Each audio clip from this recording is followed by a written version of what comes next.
I think what we're really trying to do is make sure that this is a forum, a town hall, where ordinary citizens can feel comfortable speaking up.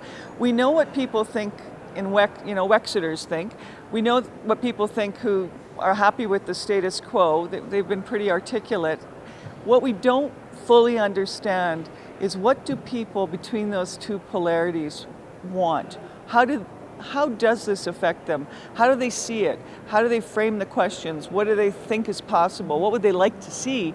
We need to hear from those people. I would like to say that the best decisions are always made at the level that is closest to the people. And I'm quite sick and tired of the federal government making so many decisions for me when they don't have a clue about me or my business.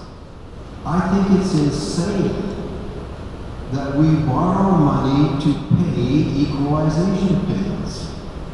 Would you do that at a personal level? I'm here today not to talk about a fair deal. I think Alberta needs more than a fair deal. It ain't going to work, folks, because you don't have the numbers, and even if you follow the flawed system they have in the U.S. with 2 senators for every state, you still don't have the numbers. So get over it. It's my opinion that this fair deal theory must include First Nations in Alberta. We are First Nations here. I don't know if you guys have been to any reserves, but you need to go to reserves. This is not just for town, it's for reserves too, so you need to be there. A lot of the speakers at the microphone are advocating for things outside the mandate letter, and they, like I said, they're here to listen, so they can't really be dictating what they're told. Hello, my name is Hamish Tregarthen, and I'm a born and raised Albertan. I'm here to request that the Alberta government decriminalize sex work, allowing the exchange of sexual services among consenting Albertan adults to fall under the jurisdiction of Alberta Health Services. Nobody is paying me to be here. I caught the bus here this morning, and I'm spending the night on my cousin's couch.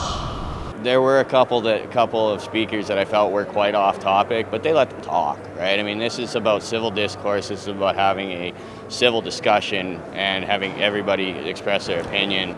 Southern Alberta is kind of a hotbed for conservatism, and I guess I was surprised that there were as many divergent views from conservatism expressed by the speakers as there were today. We must ask ourselves if this government is capable of giving us a fair deal on anything. When Premier Kelly promised that he would not harm the most vulnerable among us, and then immediately his government put forward bills that later became laws to harm those Albertans who are the most vulnerable among us. The panel, as they've been clear, they're not really here to dictate what we're going to do. They're here to listen, and I think they did a very good job of that. I didn't hear a single word from a single one of them. But I think that's important because the number one thing of establishing legitimacy in any political process is the act of consultation and the act of listening. If Alberta, to elect an MP, had the same population as the province of Quebec, we'd have over 40 MPs. If we were to have the same population as Prince Edward Island, we'd have close to 110, 112. So it's not fair. It's tyranny of the majority, where a large percent of the population based in Eastern Canada is dictating to us in Western Canada what we can do and what we can't do. So, Alberta has, limited representation compared to other jurisdictions, especially in the East. That's come up a lot more than we expected. I think it went pretty well. The mood in the room is definitely one of frustration. We need to keep as much at home here with the people, and I'm proud to be a Canadian, but I'm also proud to get our share, and that's what we need. Thank you. It's not just us and them. We're being taught that it's Ottawa and us. I really want somebody, we want a fair deal.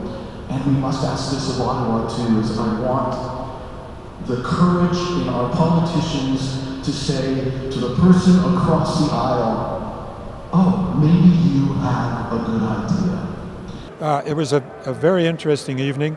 Absolute 180 degrees of ideas, perceptions, positions were presented. So from that point of view, it was a very interesting evening. Positive, I think.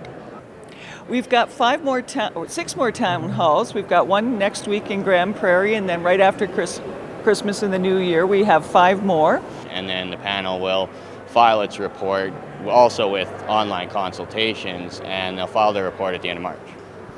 This is something you don't have to do. It's easy to sit by and not participate. So thank you all for coming out tonight and participating in whatever manner you were comfortable with.